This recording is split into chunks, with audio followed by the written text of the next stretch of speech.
Uma boa noite a todos. Sejam bem-vindos à nossa casa, Casa do Consolador Prometido. Sejam muito bem-vindos também os nossos queridos irmãos que estão nos acompanhando ao vivo pelo Facebook e os nossos queridos irmãos que posteriormente também nos acompanharão no canal do Consolador. O nosso querido irmão Ney faz as edições e posta no nosso canal.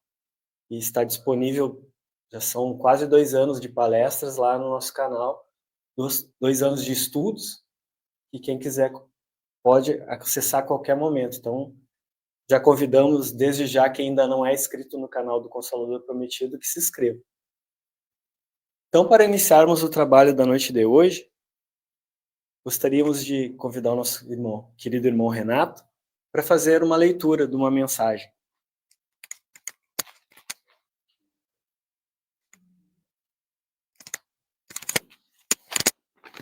Uma mensagem do Espírito Allan Kardec. Não basta querer hoje, amanhã, depois da manhã. Para ser digno da doutrina é preciso querer sempre. A vontade que age por impulso não é mais vontade, é capricho no bem. Mas quando a vontade se exerce com a calma, que nada perturba, com a perseverança, que nada detém, é a verdadeira vontade, inquebrantável em sua ação, frutuosa em seus resultados. Sede confiantes em vossas forças, elas produzirão grandes efeitos se as empregardes com prudência.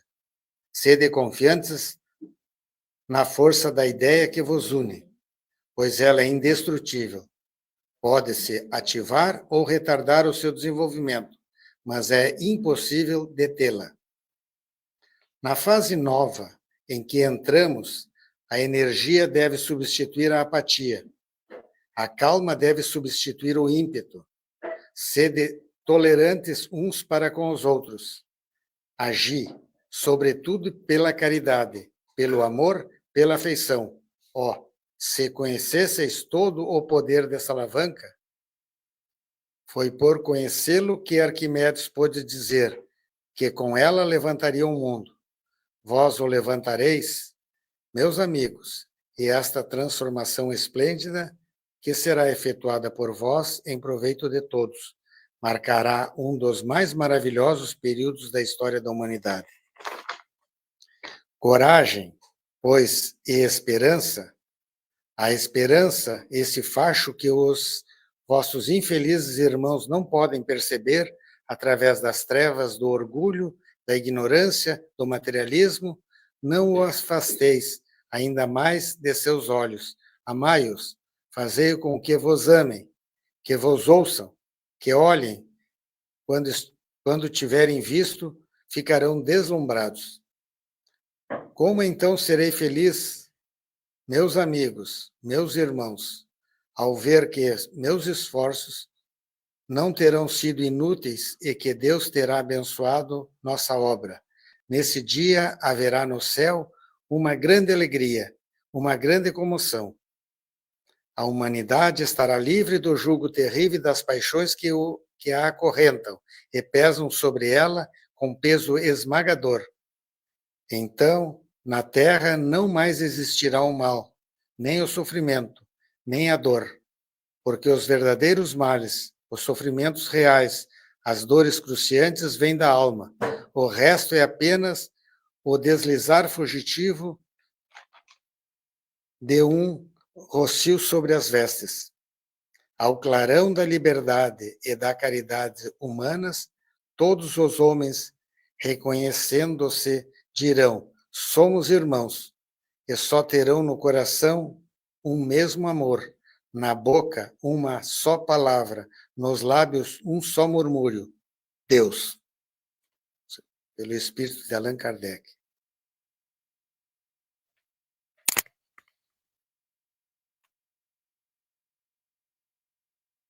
Obrigado, querido Renato. Com essa bela mensagem do Espírito de Allan Kardec, em comemoração do seu aniversário, no dia 4 de outubro, sexta-feira. Então vamos fechar os nossos olhos físicos, se assim o desejarem, para nos conectarmos a Deus, nosso Pai, a Jesus, nosso Mestre, e a espiritualidade amiga, nossos anjos da guarda, nossos mentores espirituais que hoje aqui se encontram. Vamos agradecer a todos eles a oportunidade de estarmos aqui para estudarmos, para ouvirmos a palavra de Jesus, para ouvirmos o seu Evangelho.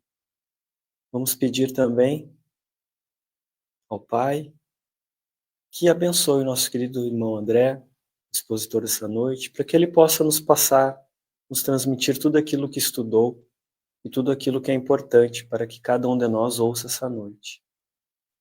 E assim, agradecidos que estamos, iniciamos o trabalho da noite de hoje. Que assim seja. Assim seja. Então, de imediato, já passamos a palavra para o nosso querido irmão André, trabalhador da nossa casa, divulgador do movimento espírita através do exemplo, sempre ajudando o próximo e todos aqueles que precisam. Então, grande abraço, André, uma boa palestra. Obrigado. Boa noite a todos. Boa noite. Que sejam todos bem-vindos, tanto encarnados como desencarnados, que estão na nossa abençoada casa. E como o tempo é curto, a gente tem bastante assunto para tratar, né? A nossa proposta de trabalho na noite de hoje é falar sobre a parábola do filho pródigo, mas de uma maneira um pouco diferente. Eu já apresentei esse trabalho aqui na casa, né? Apresentei só uma parte, que é a parte da Joana de Ângeles, né? A fala de hoje a gente baseou na obra Conversando com Divaldo Franco, o 2, né? Tem o primeiro e no livro 2 que tem essa interpretação da Joana de Ângeles sobre a parábola do filho pródigo. E é bastante interessante porque é uma interpretação vista do plano espiritual, não é uma interpretação nossa ou de encarnados. E a outra parte da nossa fala de hoje, que é diferente, é do nosso irmão Haroldo Dutra. A palestra também é Filho Pródigo. Da nossa irmã Joana de Ângeles, ela faz a interpretação da parábola do filho pródigo através dessa tela. Alguém conhece essa tela? Quem pintou essa tela? Bastante famosa no mundo. É? Oi? Uhum. Né? E ela comenta toda a parábola do filho pródigo através dessa tela. A nossa, claro que eu não sou Joana de Ângeles, né?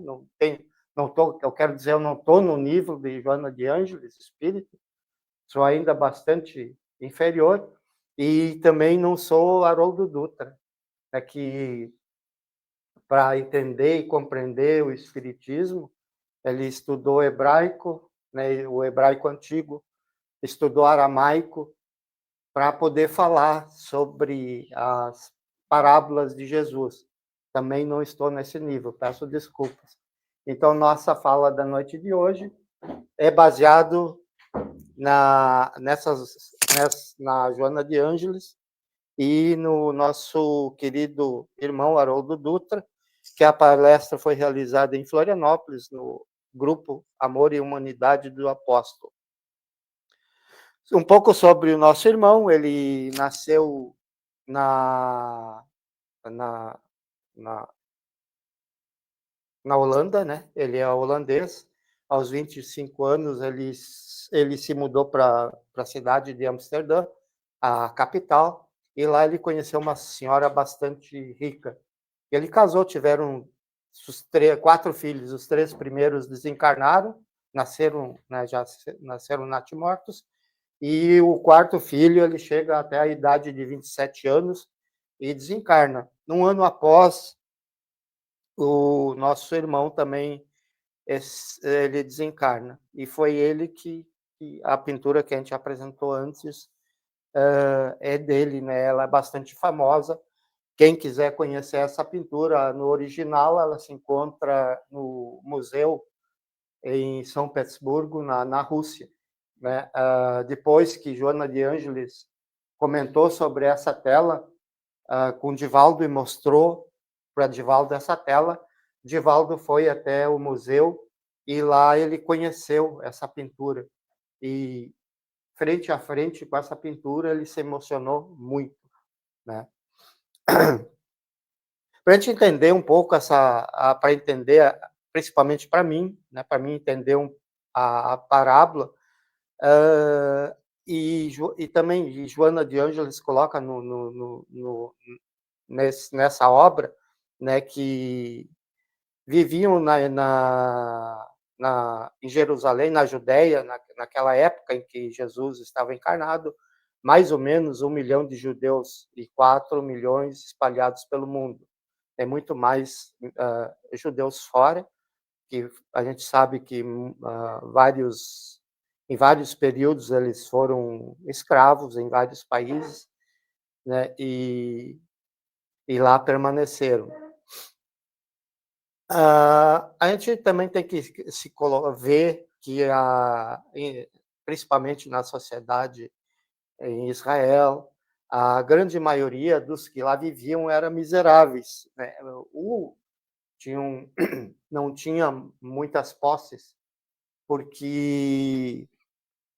vários motivos, né? Principalmente era a pesca, né? Era um povo agrário, né? Eles trabalhavam também na agricultura e pagavam muito impostos, pedágios, e nós temos que também ter em mente que a região lá, eu nunca não tive a oportunidade de viajar até lá, mas já naquela época era uma região bastante árida. E Jesus vivia no meio desse povo, né?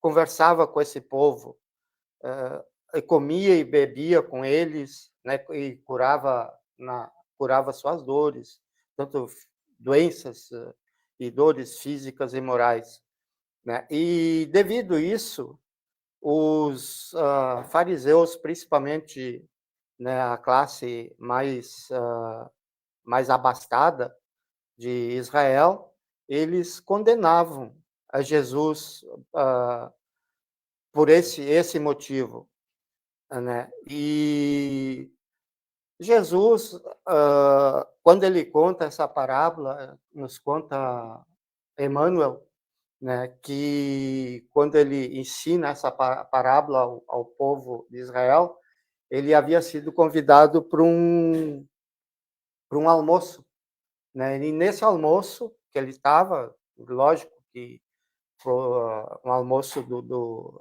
dos habitantes lá, do povo, não da elite, os sacerdotes começaram a comentar, né? Por que ele se reunia e convivia com pecadores e miseráveis. E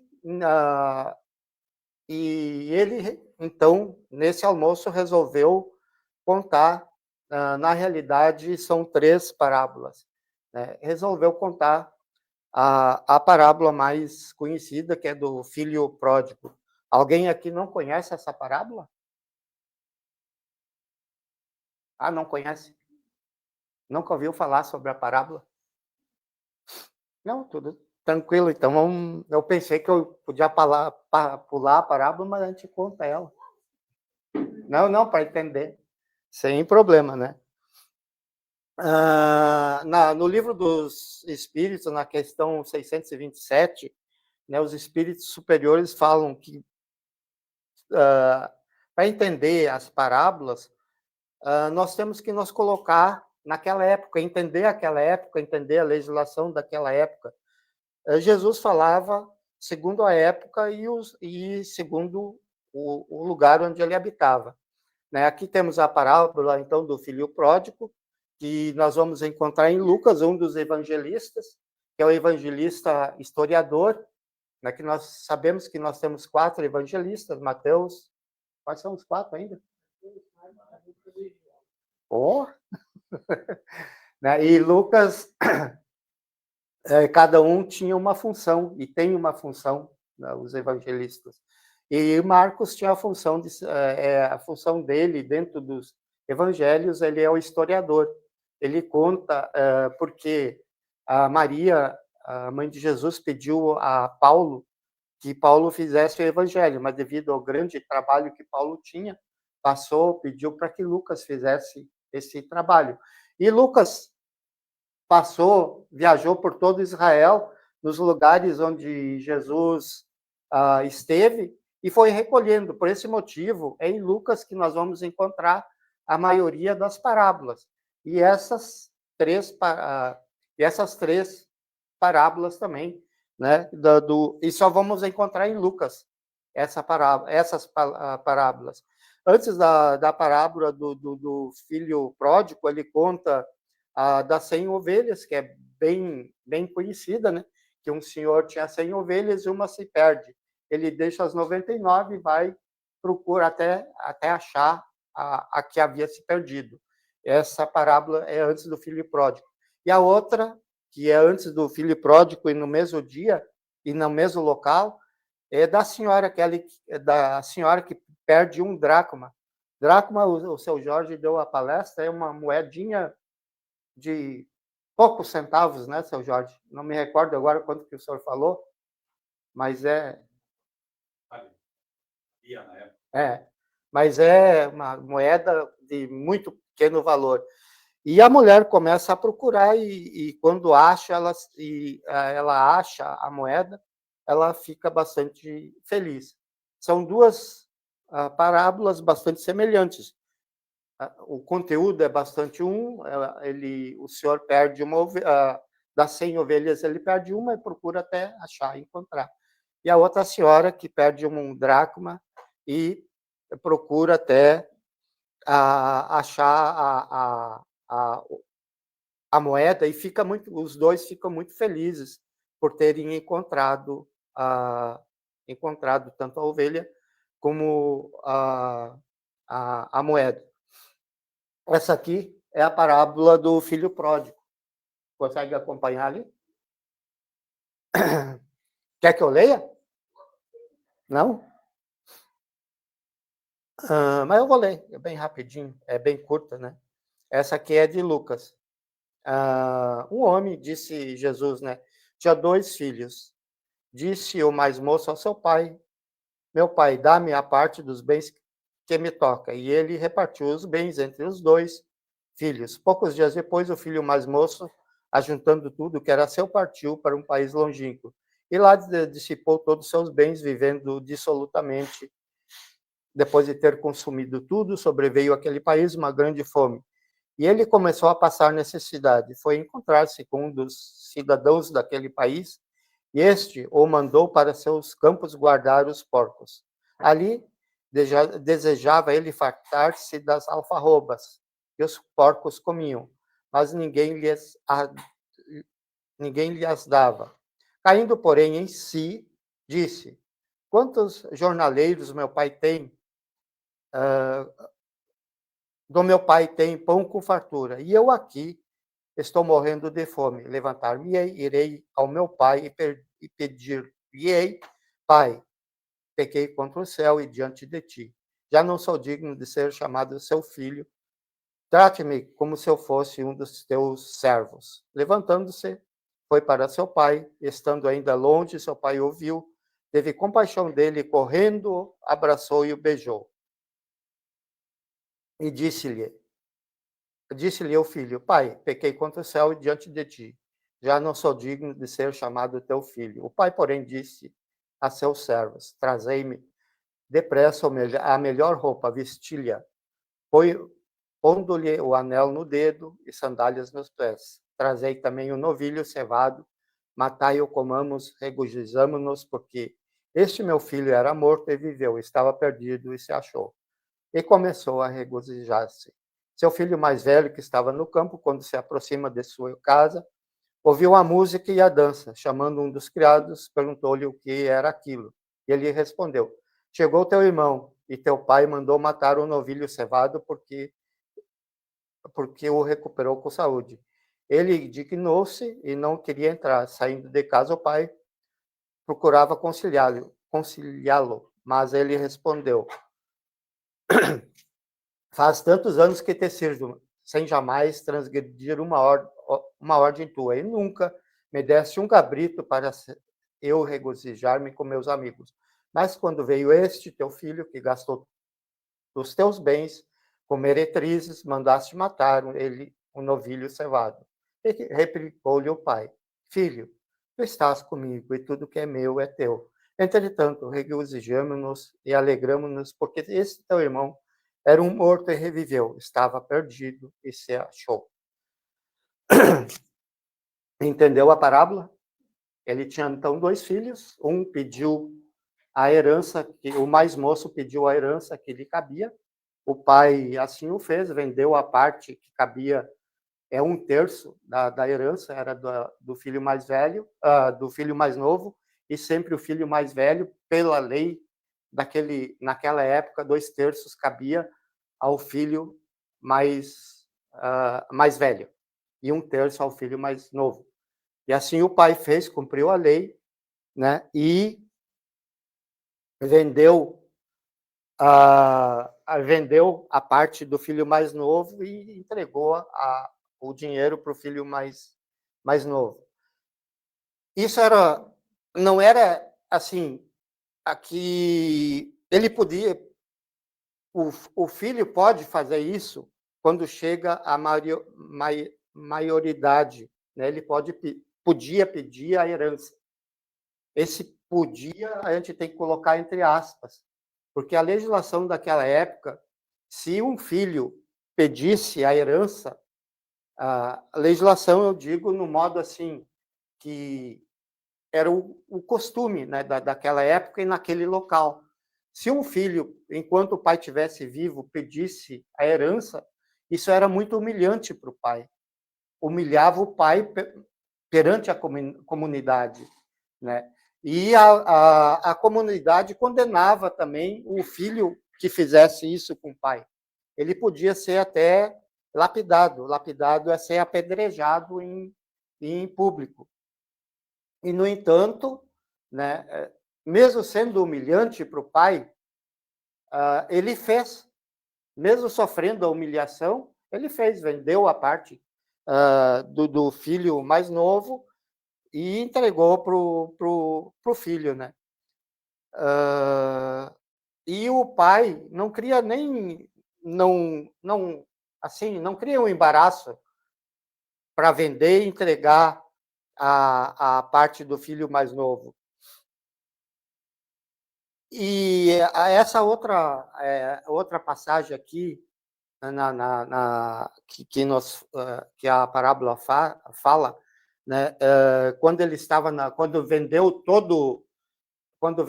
ele gastou todo o dinheiro que tinha da herança, ele, né, teve que procurar alguma coisa para se alimentar.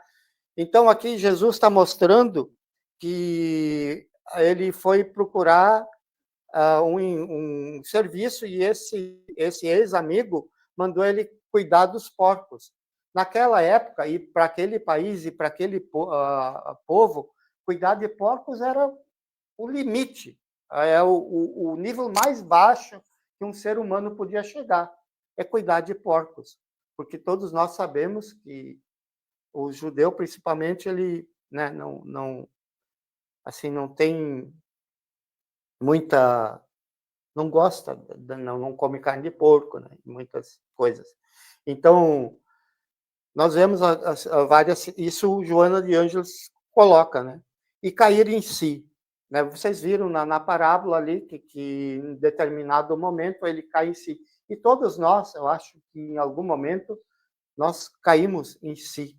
O que é se cair em si, né? Santo Agostinho, ao examinar essa postura psicológica, foi o primeiro, né? nós descobrimos que estamos equivocados com aquilo e tomamos outro rumo, procuramos, né, procuramos corrigir aquele erro que cometemos. E outra lei que o costume que nós temos que entender, né, que está na passagem, na tela que a gente viu, né, ele retrata o pai recebendo o filho na porta, mas na realidade Jesus não coloca isso. Mas Jesus coloca que o pai correu em encontro ao filho. Se a gente, quem estuda um pouco da história e do costume judeu, ele vai ver que já Sócrates já fala isso, que se conhece um ancião através do caminhar. E naquela época, se um ancião, que um pai já era considerado ancião, né, corresse, era muito humilhante um ancião correr. Jamais um ancião corria, ele caminhava no passo firme. E aqui Jesus coloca, né, justamente o contrário. Jesus corre em encontro ao filho. O pai é Jesus. O pai corre em encontro ao filho. O pai se humilha novamente, né? A gente está vendo aqui que essa parábola, na verdade, Jesus, além outro detalhe que eu gostaria de colocar, Emmanuel coloca que essa parábola o título deveria ser Os Dois Filhos Perdidos, que na realidade a parábola fala de dois filhos, né? Um que pede a herança, humilha o pai e vai e gasta toda a herança. Mas e o outro filho? Né? Alguém já se questionou, ou já passou, né? E Emmanuel fala sobre esse outro filho. Joana de Ângeles também fala sobre esse outro filho. Aqui nós temos a tela novamente, né? Vemos, como eu falei antes, o nosso irmão retrata a parábola na porta da casa do pai, o pai abraçando o filho, né?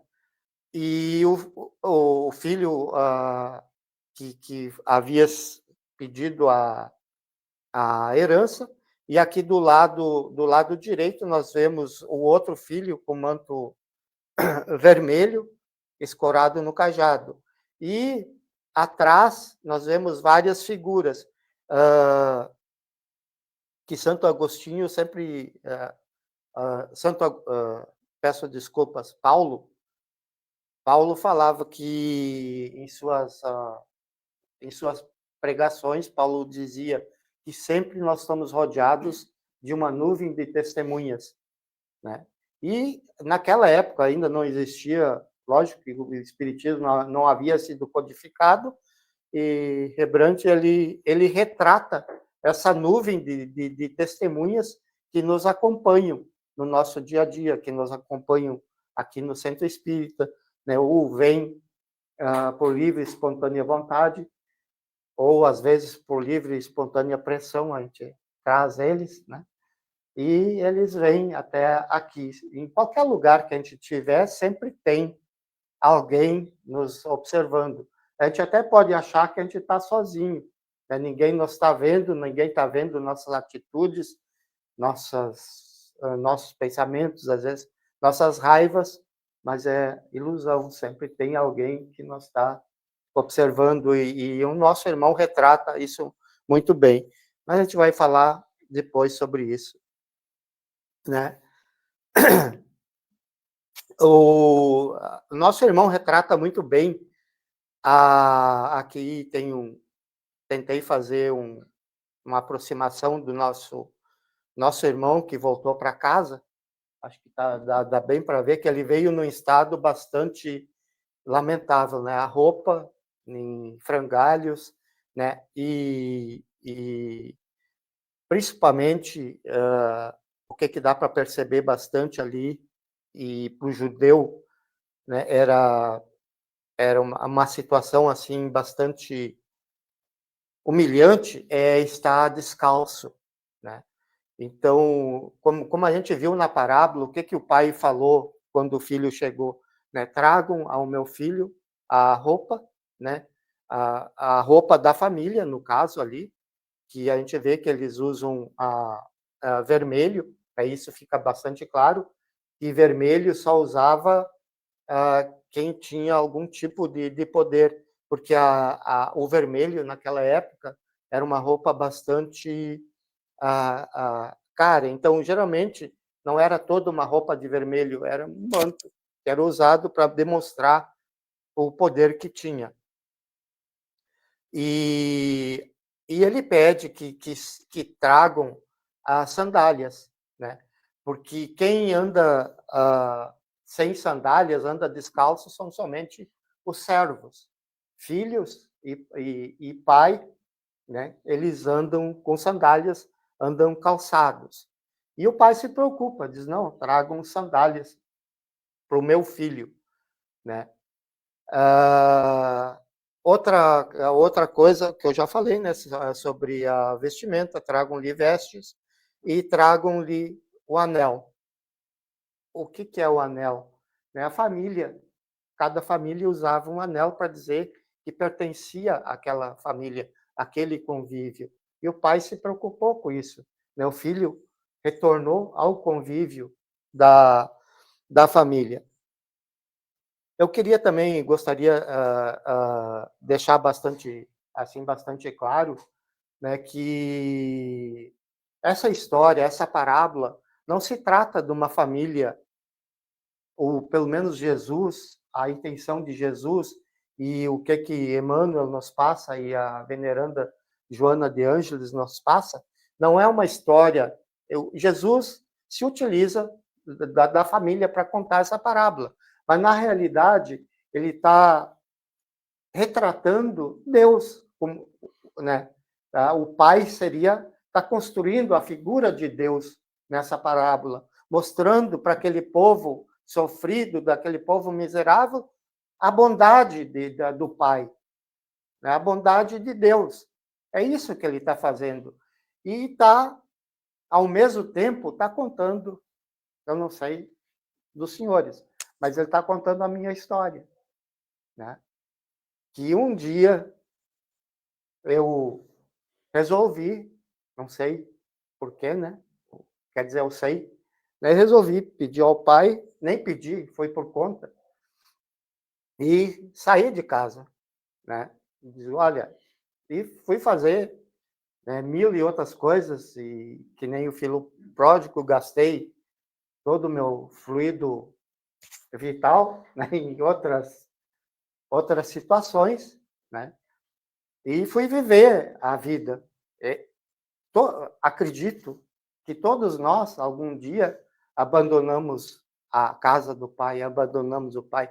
É isso que Jesus está contando, porque o povo daquela época entendia exatamente o que ele estava falando, porque Jesus pegava aqueles detalhes do dia a dia e colocava na parábola. Pegava as leis, como algumas que eu coloquei aqui, lógico que eu não coloquei todas, e colocava na parábola. Ele está mostrando, né, a história de todos. É que um dia a gente sai, né, e sai da casa do Pai, mas o que a espiritualidade superior nos fala é que um dia nós vamos voltar de novo para a casa do Pai. Que nem Santo Agostinho colocou, e Jesus coloca tão bem, né? Um dia eu vou cair em mim, como cair em si, vou me levantar, né? E vou procurar de novo o Pai. É essa a história que Jesus fala.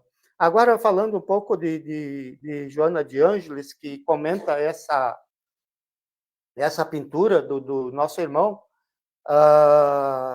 eu acho que dá para perceber, dá para ver, vocês conseguem enxergar o que tem de diferente as mãos do pai. Uma mão, a mão direita da mão esquerda. Vocês conseguem enxergar alguma diferença?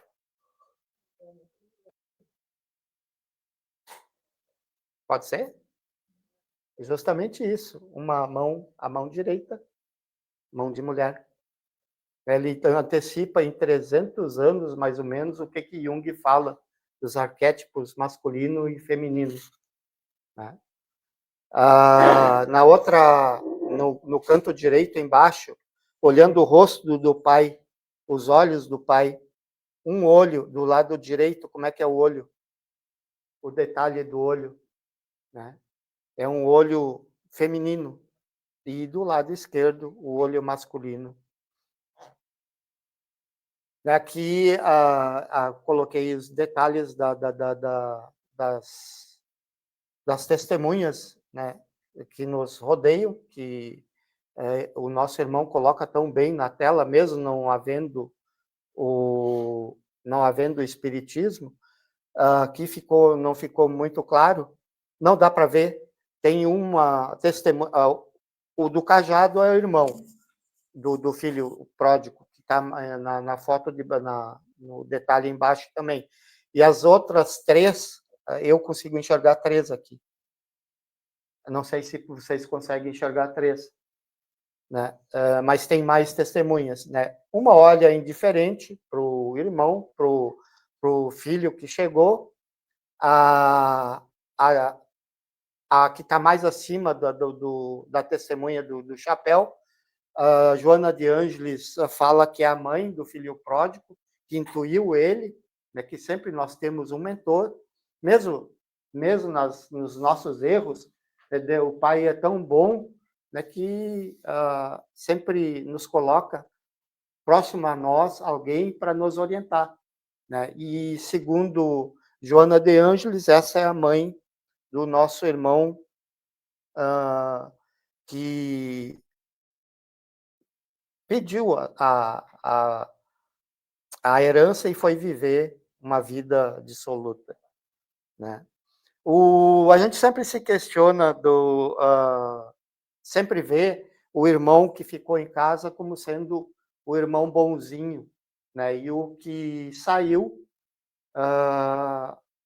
de casa é o irmão que, assim, que não foi o bom, né? Mas a Joana de Ângeles coloca também que o irmão que ficou em casa também não era assim tão bom como a gente lê e vê na parábola, ou interpreta a parábola, né? Ele aqui, e o nosso irmão Rebrandt, ele consegue nos mostrar muito bem que o irmão chega a curvar o cajado de tanta raiva que ele tem, né? Aqui de baixo aqui a gente pode ver, né? Então o sentimento desse nosso irmão não era dos melhores também, né?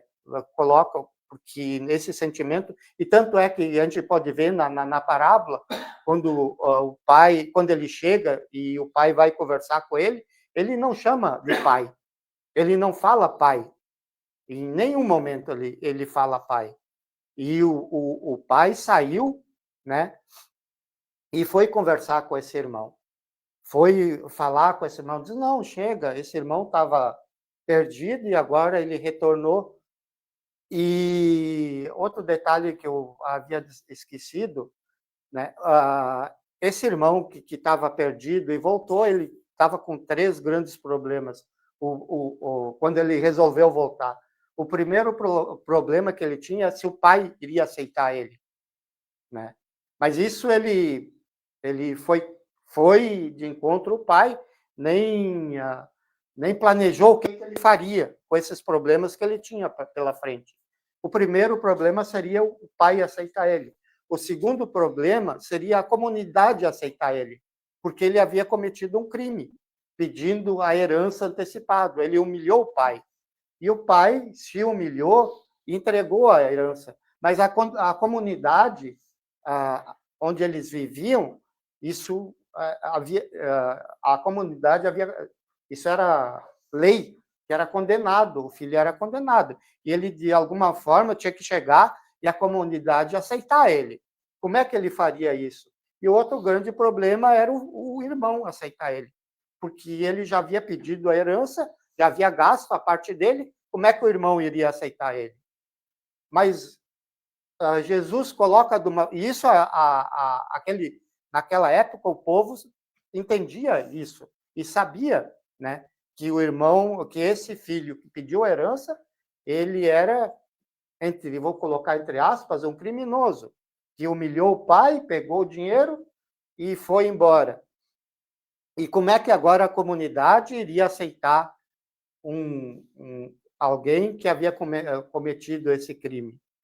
Né? Mas o pai resolveu esse problema. O pai, quando eu falei ali que a tela, essa tela ela foi pintada na porta da casa, o que na parábola não é assim. Né? O pai saiu, 2 humilhações que o pai fez, para dizer para a comunidade que ele aceitava o filho de volta. Uma, que a parábola fica bem clara, né? Fica bem claro que ele saiu correndo em direção ao filho. Outro detalhe, e até hoje isso acontece nos países do Oriente, é o homem beijar o rosto do outro homem. Quando isso acontece, e ficou bem, Jesus coloca bem claro que o pai saiu correndo e beijou o filho no rosto. Isso quer dizer, quando alguém faz isso um homem faz isso perante a comunidade, esse homem está dizendo que o acordo está selado, que o que praticou o crime está perdoado. E toda a comunidade viu, né? Viu o pai fazendo isso. Então, isso já foi resolvido. Ficava somente o problema com o outro irmão, né, que o pai foi resolvendo aos poucos. E a gente vê que o irmão não aceitou a chegada do filho. Como eu falei antes, eu gosto muito de Emmanuel, ele fala que, na realidade, isso é a parábola de dois filhos perdidos, né? Que, na realidade, não são os filhos, são servos ainda. Qual a diferença de um servo e de um filho na casa do pai? O filho, ele trabalha conforme... Que nem eu vou citar Jesus. O que Jesus falou quando ele estava encarnado? Eu e o pai somos um. O que o pai pensa, né? Eu trabalho conforme o que o pessoal pensa. E o servo, o que é o servo? O servo, ele trabalha, né, ganhando dinheiro, né? Eu vou, por exemplo, colocando para nós, o que eu faço? Eu barganho com o pai. Eu estou com um problema, eu digo, não, eu vou lá no centro espírita, tomo um passe, 2 passes, eu vou lá no centro espírita, falo com o seu Jorge, ele me dá um trabalhinho lá, aí eu vou quitando minha conta com o pai, né? Esse é o servo, essa é a diferença entre filho e servo. E Emmanuel coloca que, na realidade, os dois ali não são ainda filhos, e provavelmente nós ainda também não sejamos filhos ainda, nesse sentido. Claro que nós fomos criados por Deus, né? Aqui fica bastante claro, aqui está acima, na presença feminina, que a Joana de Ângeles explica, né, que o pai era viúvo e provavelmente esse detalhe que o nosso irmão colocou era a mãe do nosso irmão, o filho pródigo, né? E ela era a mentora dele e aconselhou a volta, né? E a gente está chegando também no horário, está chegando no fim. Como eu falei antes, essa história, não sei os senhores e as senhoras, mas eu sei que é a minha história. Que um dia eu me afastei da casa do pai e nessa encarnação, provavelmente seja a primeira que eu sou espírita, nas outras eu vou usar as palavras do seu Jorge, nas outras eu chutei o balde de montão, nessa ainda chuto de vez em quando, né? Às vezes eu dou uns coices em cachorro, mas a gente está tentando, né? Pelo menos quitar parte das nossas contas.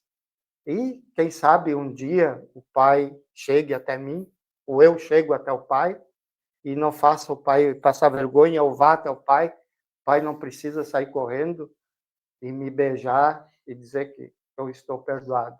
Que eu vá até o Pai e consiga pedir o perdão, né? Joana de Ângeles a gente viu que a parábola fica inclusa, né? Ela Jesus não conclui a parábola. O que aconteceu depois? O irmão aceitou o outro irmão? Ele começou a viver na casa? A gente não sabe, né? Jesus não completou, não deixou para cada um de nós completar essa parábola. Qual o final da parábola? A veneranda mentora faz os seguintes questionamentos. Por um momento, tomemos a postura do filho pródigo. Nós faríamos a viagem de volta? Será? Ou já estamos fazendo? Ou vamos fazer? Né? Segundo questionamento. Tomamos a postura do irmão mais velho. Será que ele era mais fiel ao pai? Será? Ou ele ficou para se beneficiar? Eu não coloquei outro costume que tinha na época, quando havia um desentendimento entre pai e filho, ou qualquer desentendimento, havia um mediador que fazia esse papel de conciliar. E no caso do filho pródigo, nesse caso, que o filho mais novo criou esse problema com o pai, o mediador, pela lei, seria o filho mais velho, que seria o mediador. E o que o filho mais velho fez? Ele foi mediar? Ele foi conciliar com o pai e o filho? Não. Eu vou ficar na boa, né? Eu vou ficar na minha. Eu vou ganhar meus 2/3, porque 1/3 era do filho mais novo, e vou ficar na minha. E isso é correto? Né? Das testemunhas. Como é que eu observo os problemas alheios? Eu olho para o André e digo, o André é né? E já começo a condenar o André. O Renato também. É que nós dois já estamos com a passagem de ida. Né? E como é que eu vejo isso? Como é que eu faço isso? Eu aconchego essa pessoa? Né? Ou esse irmão? Né? Ou espero que ele fracasse? Por fim, eu já tenho capacidade de amar como pai generoso? Ou esse pai generoso, que nem o nosso irmão retratou, que a gente viu os detalhes das mãos, dos olhos, que Jung coloca nos arquétipos, né, o masculino e o feminino em equilíbrio. Eu já sou isso? Ou ainda estou bem aquém disso? É assim que Jesus ama. Quando nos arrependemos, caímos em nós, e o bondoso e amado Pai nos recebe. As 3 parábolas, as parábolas da misericórdia, de compaixão e de esperança, terminam: assim seja. Assim seja, Senhor, por todos os dias da tua glória. Assim seja. E muito obrigado por todos estarem aqui, tanto encarnados como desencarnados, que é uma turma bastante maior do que os encarnados. E que possamos, então, retornar aos nossos lares, né? Espero que não tenha feito vocês virem perder seu tempo aqui, que tenha conseguido transmitir algum ensinamento do nosso querido Mestre Jesus. Né? Mais uma vez, obrigado a todos. Nós é que agradecemos, André, a tua presença, teu estudo e a mensagem que tu trouxeste para nós, com certeza. Se nós estamos aqui hoje, provavelmente todos nós somos filhos pródigos, né? Senão não estaríamos aqui. Então, muito obrigado. Muito obrigado a todos que vieram aqui presencialmente. Muito obrigado a todos que estiveram nos acompanhando ao vivo no Facebook. Eu gostaria de, com a permissão, tem uma pessoa acompanhando ao vivo no Facebook que foi, quando eu ingressei na doutrina espírita, ela foi a nossa primeira professora. Então, muito obrigado, Marta, por estar nos acompanhando. Muita saudade. Minha primeira mentora. Então, muito obrigado a todos. E como todos já sabem, a nossa casa está quase inaugurando, mas ainda não está aberto. Nós não temos a sala de passes para fazer passe individual. Então, nosso passe hoje vai ser coletivo. E eu gostaria de pedir para que o nosso querido irmão André faça a prece de encerramento com um passe coletivo para todos nós. Vamos cerrar nossos olhos físicos.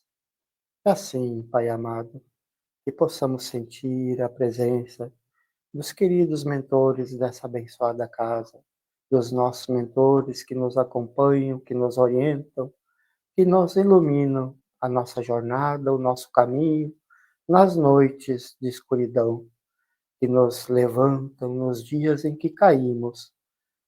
Obrigado, Pai, por esses nossos queridos irmãos estarem sempre presentes nos momentos difíceis e nos momentos também de alegria, nos momentos nos quais nos encontramos nessa abençoada casa. E pedimos, Pai, em favor dos nossos irmãos encarnados que aqui vieram, buscar o lenitivo para suas dores, que possam, bondoso e amado Pai, terem encontrado o lenitivo para suas dores. Pedimos também, Pai, em favor dos nossos irmãozinhos desencarnados, que aqui vieram ou foram trazidos, que aqui possam permanecer até amanhã, para que possamos conversar e assim, quem sabe, Pai, possam retornar ao convívio da sua casa. Pai de infinita bondade, de infinito amor, pedimos a todos que possam regressar aos seus lares com a paz do querido Mestre em seus corações. Que assim seja. Então, mais uma vez, muito obrigado. Retorne aos seus lares.